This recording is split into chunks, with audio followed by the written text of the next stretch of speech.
नमस्कार दोस्तों। हाल ही में केंद्र सरकार के द्वारा वंदे मातरम गीत को राष्ट्रगान से पहले गाने के लिए अपनी गाइडलाइन जारी कर दी है। और वंदे मातरम गीत की जो 6 पंक्तियां हैं उन्हें भी अनिवार्य रूप से गाना सरकार के द्वारा हाल ही में अनिवार्य कर दिया है।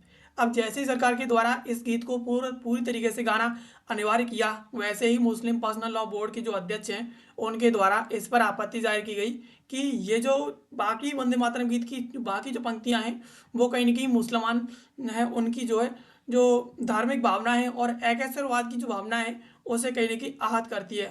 और इसी वजह से वो इस गीत को नहीं गा सकते हैं। और ऐसा करते हुए उनके द्वारा केंद्र सरकार को चेतावनी दी गई कि अगर केंद्र सरकार ऐसा कुछ इसके खिलाफ जो कुछ नहीं करता है, अगर जो है ऐसा ही अपना गाइडलाइन को रखता है, तो केंद्र सरकार की गाइडलाइन के खिलाफ जो मुस्लिम पर्सनल लॉ बोर्ड की जो अध्यक्ष हैं वो कहीं ना कहीं इसके खिलाफ जा करके अब सुप्रीम कोर्ट जाएंगे और सुप्रीम कोर्ट में जा करके अपनी याचिका दाखिल करेंगे।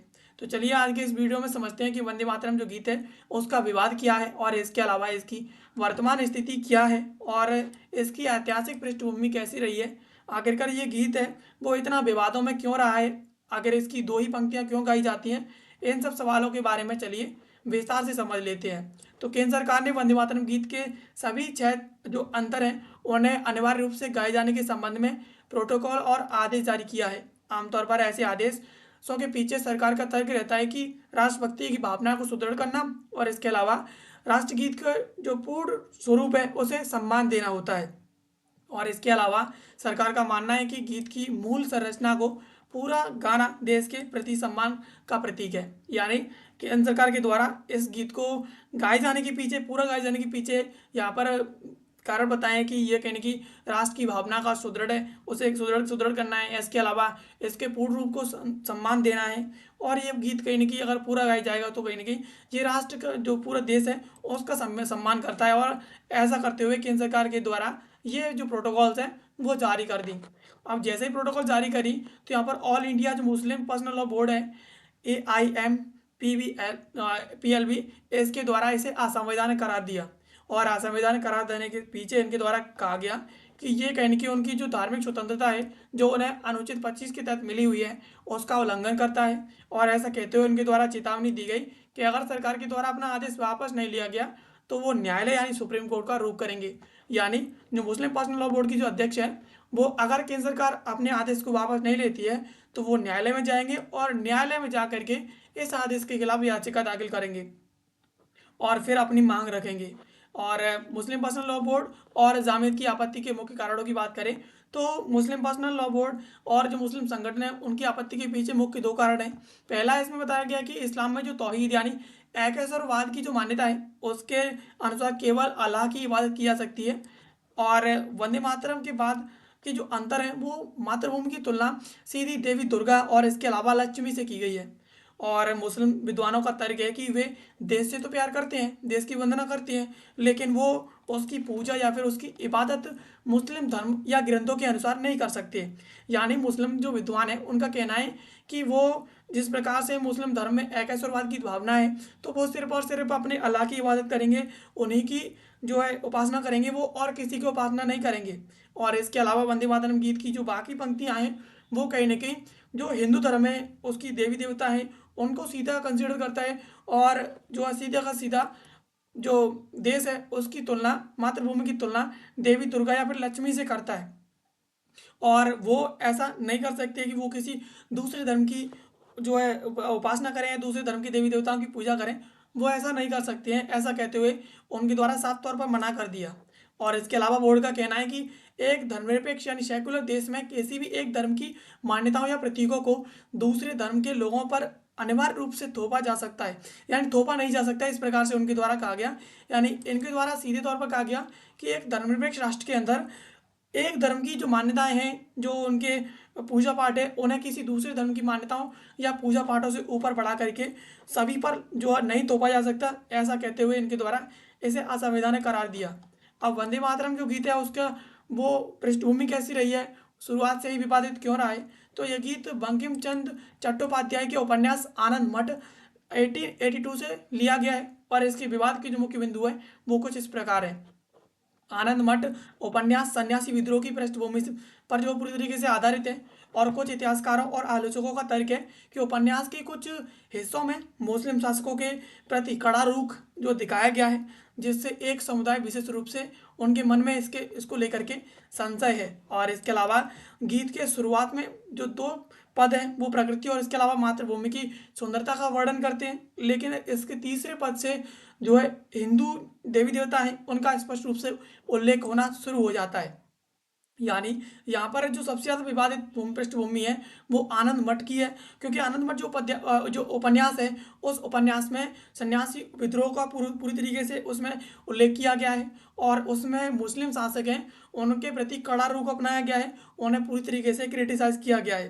तो इससे इसको लेकर के कहीं ना कहीं मुस्लिम धर्म में और इसके प्रति संशय है। और दूसरा, इसमें जो पद दिए गए हैं सुजलाम सुफलाम करके, तो वो पद शुरुआत की जो दो पद है उसमें प्रकृति और मातृभूमि का जो सुंदरता का वर्णन है, लेकिन बाद के जो पद आते हैं उनमें सीधा तौर पर जो है जो हिंदू धर्म के देवी देवता हैं उनका उल्लेख होता है। जो मुस्लिम धर्म के अध्यक्ष हैं, मुस्लिम पर्सनल लॉ बोर्ड के अध्यक्ष हैं, उन्हें पूरी तरीके से स्वीकार नहीं है।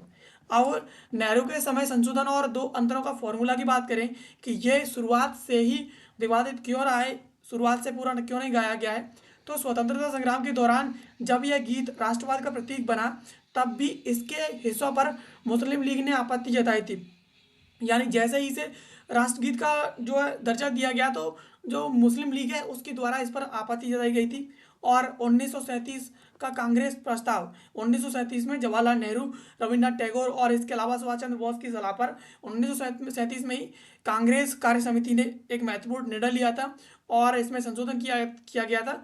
तो संशोधन के लिए आधार लिया गया था कि इसमें टैगोर का मानना था कि गीत के पहले दो जो पद हैं वो सुंदर और इसके अलावा सर्वसमावेशी हैं जो सभी मान सकते हैं। और इसमें देश की हरियाली और सुंदरता की ये जो दो शुरुआत के दो पद हैं वो इसकी प्रशंसा करते हैं। लेकिन बाद के जो दो पद हैं, बाद की जो बाकी पद हैं वो धार्मिक पद रूप से विशिष्ट हैं, यानी किसी एक स्पष्ट रूप से किसी एक धर्म पर उल्लेखित हैं। और भारत की सादा संस्कृति और धार्मिक संवेदना को ध्यान में रखते हुए यह तय किया गया है कि केवल दो ही अंतरों को आधिकारिक रूप से गाया जाएगा। और यही कारण है कि आज भी दूरदर्शन और इसके अलावा सरकारी कार्यक्रमों और जो जैसा भी कोई भी सरकारी जो उपलक्ष्य होता है या कोई कार्यक्रम होता है तो वहाँ पर सिर्फ इस गीत के दो ही पद गाए जाते हैं, बाकी पद वहाँ पर गाए नहीं जाते हैं। तो पूरी तरीके से उस टाइम पर इसमें संशोधन कर दिया था। 1937 में संशोधन करने के बाद सिर्फ और सिर्फ इसके दो ही पदों को स्वीकारा गया था राष्ट्रगीत के रूप में। और तभी वही दो पद हैं जो अब तक दूरदर्शन हो या सरकारी कोई भी कार्यक्रम हो उसमें सिर्फ और सिर्फ उन दो ही पदों को गाया जाता है। अब कौन सी पंक्तियां इसमें विवादित हैं और क्यों हैं, तो विवादित रूप से गीत के तीसरे जो और छठे पद हैं उनके बीच ये पंक्तियां हैं वो काफ़ी ज़्यादा विवादित हैं।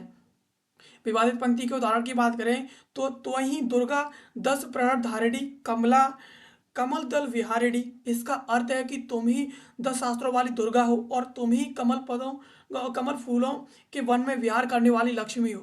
यानी इसमें सीधे तौर पर जो माता दुर्गा है उसे कंसीडर किया गया है। इसके अलावा फूलों के वन में विहार करने वाली लक्ष्मी, इस तरीके से दुर्गा और लक्ष्मी दो वर्डों को इसमें जोड़ा गया है। तो ये दो वर्ड है कहीं ना कहीं मुस्लिम लोगों को काफ़ी ज़्यादा लगते हैं। और इसके पीछे कारण भी दिए गए हैं कि इन पंक्तियों में मातृभूमि को स्पष्ट रूप से एक देवी के रूप में दिखाया गया है और मुस्लिम समुदाय इसे धार्मिक मान्यताओं यानी ईश्वर का कोई रूप या फिर कोई मूर्ति नहीं है, इसके विपरीत है। यानी मुस्लिम धर्म में मान्यता है कि ईश्वर कोई रूप नहीं है और ना ही उसकी कोई मूर्ति हो सकती है। तो यहाँ पर इसमें जो जिस तरीके से दिखाया गया है कि वो एक देवी है और देवी के रूप में उसे दिखाया गया है तो कहीं ना कहीं मुस्लिम धर्म की मान्यता के खिलाफ है। और इसी वजह से ये जो पंक्तियाँ हैं वो काफ़ी ज़्यादा विवादित रही हैं। और उनका मानना है कि वंदे मातरम माँ की वंदना या सलामी के पहले की दो पदों को सम्मान देते हैं, लेकिन इन धार्मिक उपमाओं का गाना उनके जो धर्म है उनमें वर्जित है, पूरी तरीके से शिर्क माना जाता है। यानी मुस्लिम धर्म है वो वंदे मातरम जो गीत है उसकी शुरुआत के दो पद हैं उनका तो सम्मान करते हैं कि माँ की वंदना कर रहे हैं या उन्हें सलामी दे रहे हैं, लेकिन बाद की जो पद हैं, बाद की जो उपमाएं हैं उन्हें वो जो मुस्लिम लोग हैं वो सम्मान नहीं करते हैं, बिकॉज इसमें किसी एक विशिष्ट धर्म का उल्लेख किया गया है जो उन्हें स्वीकार नहीं है। इसके अलावा संवैधानिक और कानूनी स्थिति की बात करें तो कानूनी रूप से ये मामला काफ़ी संवेदनशील है, बिकॉज अनुच्छेद 25 हर नागरिक को अपने धर्म को मानने और इसके अलावा उसके अनुसार आचरण करने की स्वतंत्रता देता है। और सुप्रीम कोर्ट के द्वारा इसमें पूर्व फैसला भी, इस फैसले में ऐसा कहा भी गया है, जिस फैसले में बिजोय एमेंडुअल जो केस है 1986 का, इसमें सुप्रीम कोर्ट के द्वारा कहा गया था कि यदि कोई व्यक्ति राष्ट्रगान या राष्ट्रगीत के सम्मान में खड़ा होता है लेकिन धार्मिक कारणों से उसे गाता नहीं है तो उसे उसे गाने के लिए मजबूर नहीं किया जा सकता है। और राष्ट्रगीत बनाम राष्ट्रगान की बात करें तो जन गण मन राष्ट्रगान एक नेशनल एंथम है, जिसे गाना अनिवार्य परिस्थितियों में नियमों के अधीन है कि उसे गाया जाना है या नहीं। तो सुप्रीम कोर्ट के द्वारा पहले भी जो बिजोय एमेंडुअल केस है उसमें इसका उल्लेख किया था कि राष्ट्रगान और राष्ट्रगीत गाया जाना, और कोई आदमी उसके सम्मान में खड़ा होता है तो ऐसा नहीं है कि उसे गाना ही गाना है, गाना या ना गाना उसके ऊपर डिपेंड करता है। लेकिन परिस्थितियों के अनुसार जो राष्ट्रगीत है और जो राष्ट्रगान है खासतौर पर जनगण मन उसे गाना अनिवार्य है, ऐसा सुप्रीम कोर्ट के द्वारा कहा गया। और इसके अलावा जो वंदे मातरम गीत है जो कि राष्ट्रीय गीत के तौर पर देखा जाता है, उसे डॉक्टर राजेंद्र प्रसाद के द्वारा 1950 में जन गण मन के समान ही दर्जा दिया गया था, लेकिन अनिवार्य रूप से गायन अभी तक जो है कानूनी रूप से पूरी तरीके से मौन है, यानी इसे राष्ट्रीय गीत के रूप में दर्जा 1950 में डॉक्टर राजेंद्र प्रसाद के द्वारा दिया गया था, लेकिन इसे अनिवार्य रूप से गाना पूरी तरीके से कानूनी रूप से पूरी तरीके से ये बैन ही रहा है। अब तक जो है इसकी 2 ही लाइनें गाई जाती हैं, बाकी लाइनें पूरी तरीके से प्रतिबंधित रही है। अब ये जो विवाद है वो राष्ट्रवाद और इसके अलावा धार्मिक स्वतंत्रता के बीच संतुलन का है, और मुस्लिम संगठनों का विरोध कोई विद्रोह नहीं है बल्कि उनकी धार्मिक व्याख्या पर आधारित है, जबकि सरकार इसे राष्ट्रीय एकता के सूत्र के रूप में देखती है। यानी सरकार कहती है कि जो मुस्लिम धर्म है वो राष्ट्र की एकता के साथ खड़े नहीं है, वो राष्ट्र की जो राष्ट्र का गीत है उस गीत के खिलाफ जा रहे हैं, जबकि मुस्लिम धर्म है और मुस्लिम जो लोग हैं वो अपने जो है विरोध या विद्रोह कर रहे हैं वो सिर्फ और सिर्फ अपने धर्म की वजह से कर रहे हैं, क्योंकि उनके द्वारा जिस प्रकार से इस गीत में बताया गया है, गीत जो बोलता है वो कहीं ना कहीं उनके धर्म के खिलाफ है। और उनकी एकेश्वरवाद की जो भावना है उनकी, और इसके अलावा किसी दूसरे धर्म की इबादत ना करना उनकी जिस प्रकार से इस्लाम में उन्हें सिखाया गया है उसके जो पूरी तरीके से खिलाफ है। इसी वजह से मुस्लिम धर्म जो है और मुस्लिम लोग हैं वो राष्ट्रगीत को मानने से और गाने से इनकार करते आए हैं। लेकिन रिसेंटली जिस प्रकार से इसे केंद्र सरकार के द्वारा आदेश दे करके सभी के लिए अनिवार्य कर दिया है, तो मुस्लिम पर्सनल लॉ बोर्ड ने इसे जो है हाल ही में चेतावनी भी दे दी है। और जिस प्रकार से ये जो गीत है वो शुरुआत से प्रतिबंधित रहा है, और अगर सरकार इसे लागू करना चाहती है तो कहीं ना कहीं इसमें संशोधन करना पड़ेगा, और संशोधन करने के बाद ही इसे अनिवार्य रूप से लागू किया जाएगा। अदरवाइज सुप्रीम कोर्ट के पास अगर ये मामला जाता है तो सुप्रीम कोर्ट जो है दोबारा से केंद्र सरकार के आदेश को खारिज भी कर सकता है, और इसके अलावा जो शुरुआत की जो 2 पंक्तियां हैं जो आज तक गाई जा रही थी वही पंक्तियां दोबारा से गाई जा सकती हैं, और बाकी जो पंक्तियां हैं जिन पर प्रतिबंधित था और जो पूरी तरीके से गाना अनिवार्य नहीं था तो वो पंक्तियां दोबारा से रोकी भी जा सकती हैं। तो दोस्तों ये थी खबर जिसको आज के इस वीडियो में हमने समझा।